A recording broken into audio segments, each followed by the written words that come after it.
Hi, I'm Annie, also known as Acchirin. And I'm Lashy. And today we are having a Lolita movie night. Woo! We're going to be watching the one movie that every single Lolita knows and loves and has memorized by heart. Kamikaze Girls. Kamikaze Girls. Kamikaze Girls is an absolute rite of passage for anyone who wants to be a Lolita. It's become a cult classic in its own right, sort of like the Rocky Horror Picture Show for counterculture fashion. Despite a depressing lack of Tim Curry, Kamikaze Girls focuses on one girl's journey to discovering the meaning of happiness. Is it making clothes or wearing them? Before Sweet Lolita was all about how many macarons and ponies you could fit onto a lilac print, it was centered mainly around simple silhouettes from the Rococo period and lace. No, not that lace. Along the way, she built an unlikely friendship with a biker girl named Ichigo, who happens to be a Yankee.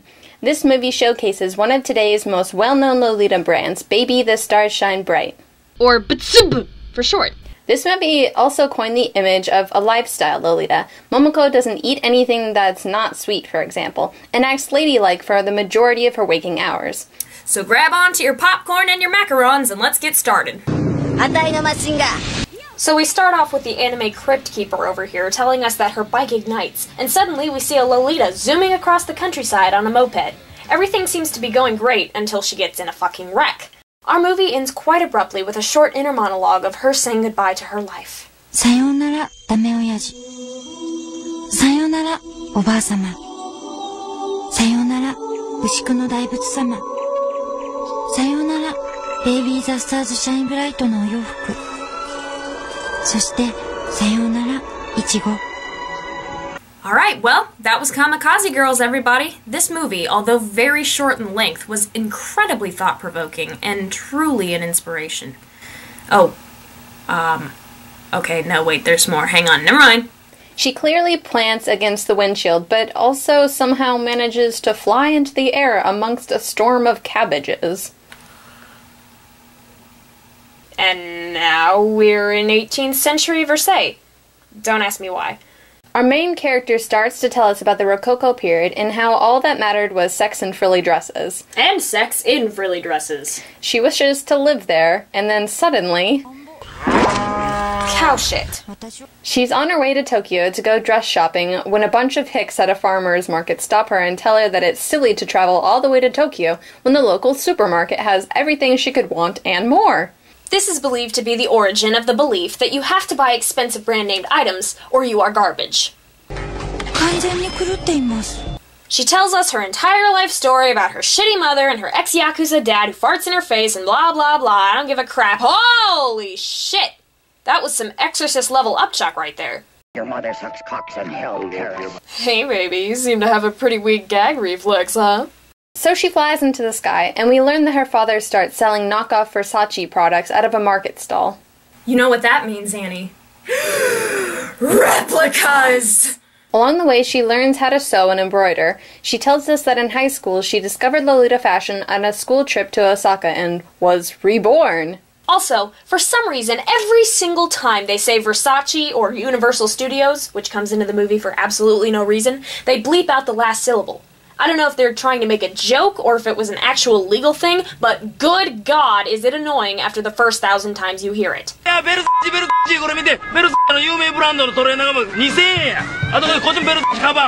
Nanto mizukara, Versaceの新商品をさすがバッタモノ共和国。この商品がまたまた大ヒット。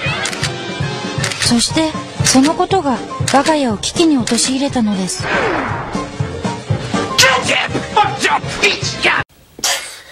Let's take a minute to appreciate the so-called American men they got to represent English speakers. Fuck up! Momoko's dad gets in trouble with the Yakuza, and all of a sudden they move to grandmother's farmhouse in the middle of nowhere. So enough of the flashbacks. We are now in present-day Tokyo, where we see Momoko lying to her father in order to get money to buy Lolita clothing for herself. Which is absolutely ridiculous, because as we all know, no Lolita would ever have their parents buy Lolita for them.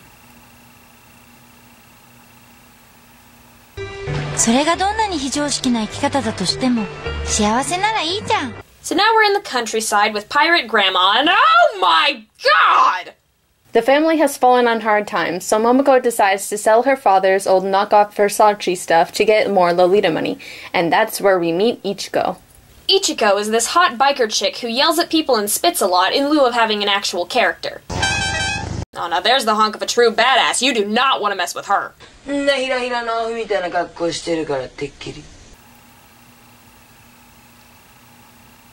These two 28-year-old high school students become friends based solely on the fact that Momoko sold Ichigo a knockoff jacket for cheap. Ichigo tells us that she's in a girl gang called the Ponytails, and apparently they're really tough. Because nothing strikes fear in the heart of a cold-blooded criminal quite like the name Ponytails. Ichigo then headbutts Momoko, discovers a rare, super old bike in her grandma's house, and blah blah blah, a whole bunch of talking. 20 minutes of them doing absolutely nothing happens, during which we find out that Momoko is really rotten to the core and cares about no one but herself. I can see where most internet Lolitas get it from. The next page of our story starts by Ichigo spinning a tale of a mystical embroiderer who lives in Tokyo. They need to go on a quest to find this person so she can embroider something on her jacket for her gang leader Akimi's wedding. We get a long spiel about how Ichigo used to be a dork, ran away from home, and became a Yankee because she was found by a woman named Akimi. Momoko breaks the fourth wall, and this little cartoon pops up, telling the story of a famous biker named Himiko, who brought together the Ponytails and was famous for having this mysterious embroiderer's coat. At this point, if you haven't been taking notes, you ought to start, because shit gets really confusing. Ichigo tells Momoko that she has no money to get her jacket embroidered and suggests playing pachinko in order to afford it. She expects Momoko to come with her since she is her friend, to which Momoko replies,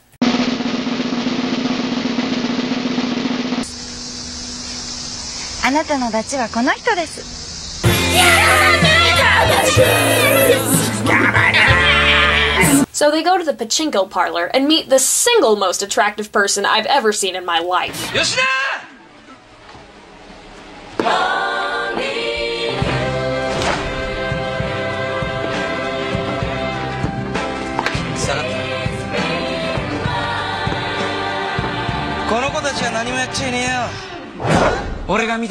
That's some Mr. Yan level hotness.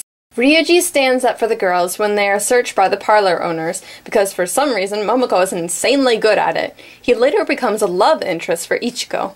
Taking a trip to Tokyo in search of the legendary embroiderer, they make a stop at the Baby the Starshine Bright store, where Isobe, the designer, compliments Momoko's embroidery.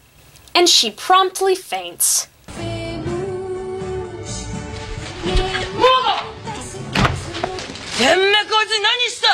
After failing to find the famous embroiderer, Momoko offers to embroider Ichigo's Kamikaze biker jacket. Their friendship deepens. Impressed with her work, Isobe, the designer, asks her to embroider one of the sample dresses for the brand that she loves.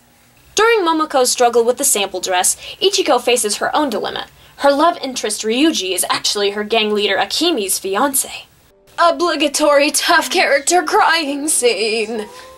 At the peak of the movie, Momoko must choose between her friendship with Ichigo and delivering her dress to the designer. Going on an epic bike ride, she ultimately chooses Ichigo. Shocker. Returning to the beginning of the film, she gets hit by the cabbage truck and stands up and rides away. Coming to Ichigo's aid, clad in a muddy and blood-stained brand dress, she reveals that she's the daughter of the famous embroiderer and the legendary Himiko bike leader. Everyone beats each other up, and then they ride off into the sunset. Oh, and also, Momoko made the whole thing up.